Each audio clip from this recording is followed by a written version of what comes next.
Solo queue in League of Legends isn't always the best way to play the game. It's a very lonely experience for most of us. If you do have a duo and you're lucky enough to have friends like that, then great, by all means, it can be fun. But even then, you typically have a mix of different skill sets. Sometimes you're 2 ranks above and you can't play with them, and sometimes solo queue just literally is toxic because you don't have the ability to communicate with your teammates and it just doesn't foster a good learning experience. But the one way that I play League of Legends that you actually can too, entirely for free. This is not an ad in any way, shape, or form. It's just me trying to put you onto something that I've known for quite a long time, which is organized rec leagues are the future of League of Legends and are the best way to play the game. And currently, Season 13 of the Low Budget LCS has their applications open. They will close at the end of this week, so I wanted to get this video out to you as soon as possible and walk you through everything that you need to know of what it's like to play in a rec league.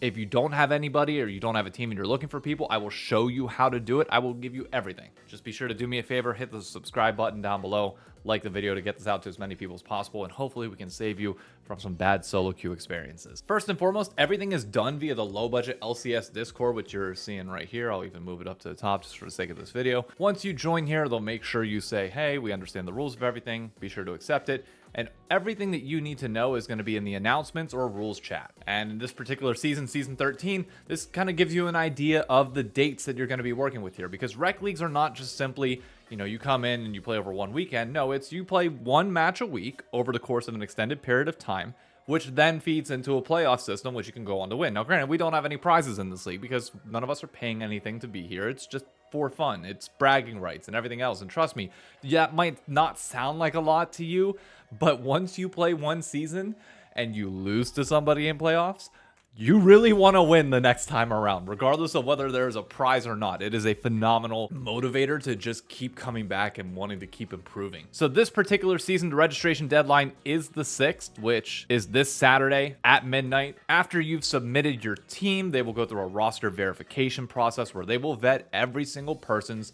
solo queue or flex queue ranking for reasons that I will touch on here in a minute. After they've vetted all the rosters and everybody's confirmed, they have a captain's meeting and the season officially begins. So starting August 1st, all the way through to the end of September, you play one match a week each and every week. The format can sometimes change depending on how many teams are in it, but you will typically always play a best of 3 each and every week, whether it's like a World's Group Stage type format or like a LCS League format. It depends on how many teams are in. They announce that whenever all the teams are confirmed and everything's good to go. So don't worry about that, but just know, similar to Valorant Premier, similar to other systems like that, you are guaranteed a series each and every week. And you and your team can practice beyond that if you want to, or you can just play solo queue. It depends on, how serious your team is versus if everybody's just kind of chilling and having fun. But either way, that's entirely up to you. I'm not going to read through all of the different rules that exist for this league. Basically, just don't be a dick. There are certain times whenever all chat is allowed. I think it's only if two teams are really good friends, and even then the league typically doesn't want you to do it, just because, trust me,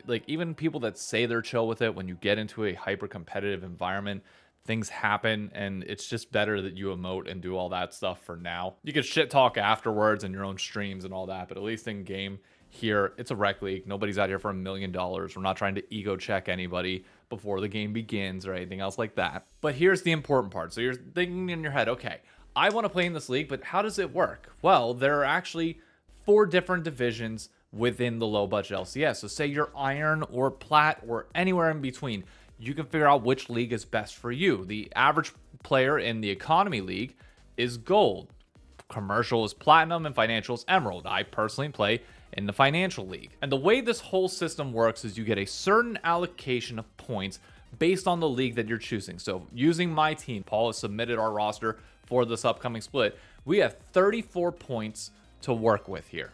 Oh, they actually do have a cap of how many teams. So we have 34 points between all of us. Now, how many points am I worth personally? Well, it's based on where you fit on this particular listing and the point values associated with. So say it was my rank that I finished with at the end of last year, or the highest peak that I was ever at, that would be Emerald 4. I would be worth 6 points. But if you read in the rules, if you have played more than 75 games of solo or duo queue during Season 14, Rank Split 1, their rating will be as it is stated on 5/14/21, which was the end of the split last year. But for this split, I've played a bunch of games. If a player's Season 14 Rank Split 2 rank on 623-24 is higher than any of the above guidelines, then the points will be based on that rank. Now, this is important because I'm a perfect example of this. I am currently hard stuck gold 2. Like, I have been winning and losing games back and forth like it's nothing. Some due to my teammates' fault, some due to me like getting back into the grind of solo queue in preparation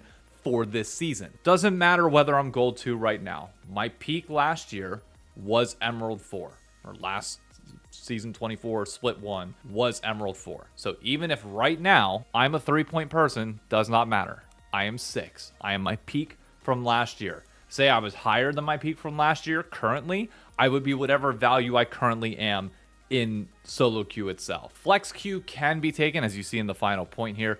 If you have less than 10 solo duo queue games, if you truly do hate ranked like that, your rating can be manually determined based on a combination of flex, prior ranks. The committee sits down and like reviews every individual player to make sure that a proper point value is assigned.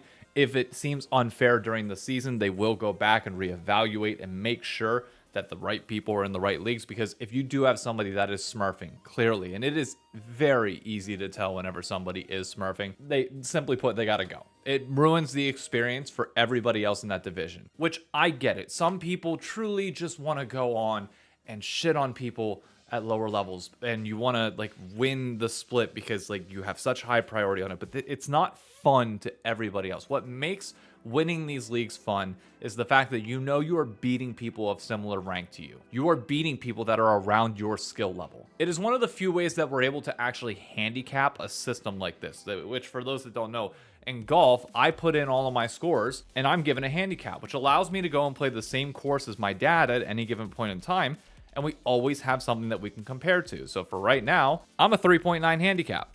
My dad is a 14. So anytime we go out, the 10-stroke differential is how many shots I give him going into each and every round. That's what makes it fun and fair, despite having different skill levels between the two of us. Same thing for here. I understand that by playing in Financial League, you can have at most 2 8 or 9 point players, which means you can have at most 2 diamond players. Those diamond players are going to be better than me. I know that, especially if like I'm an Emerald 4 peak ADC going against diamond ADCs. I'm gonna it is on me to make sure that I don't lose that lane really hard, because I've got diamonds on my team in other lanes that can win their matchups. And there is a push and pull between where you allocate your points. What roles do you want to have higher point values on versus less? But that's the fun of building these rosters, and the fun of the low budget LCS is that teams are so drastically different.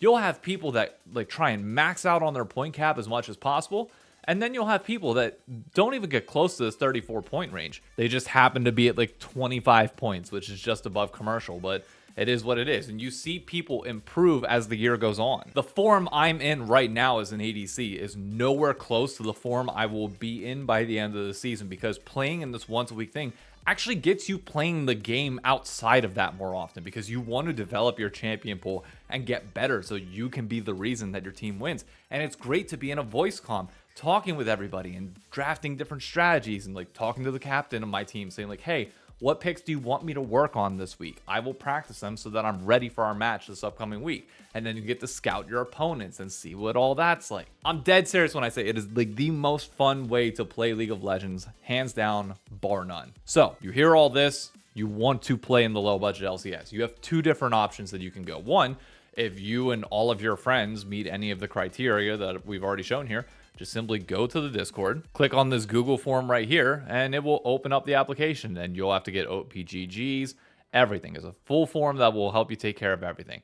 But say you don't have a team and you're by yourself and you want to check it out, there's a channel specifically called Free Agent Recruitment that you can go in, and both teams and individual players will go in and post your individual stuff. Post your OPGG, give a little bit of a description on yourself, and teams consistently reach out all the time. Everybody that I know that has posted in here has eventually found a team, to my understanding, or at least been offered a slot on a team, or at least a tryout. So don't be shy. Go in, post your stuff, and you never know what's going to happen. And that's pretty much it for the low budget LCS. There's really not all that much to it. I'm trying to hype it up as much as I can here because I'm excited for season 13. We are really hoping that we can make a run this year. We crushed in playoffs last year. If you haven't seen my video on it, be sure to check it out.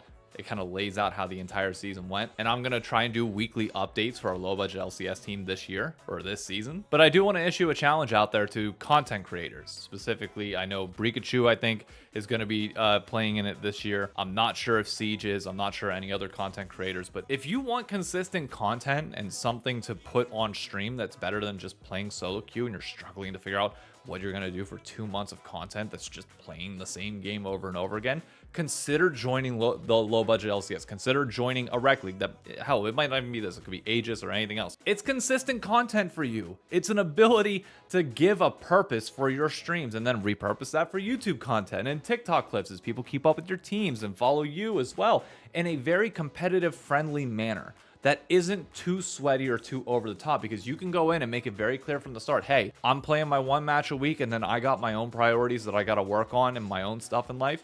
That's fine.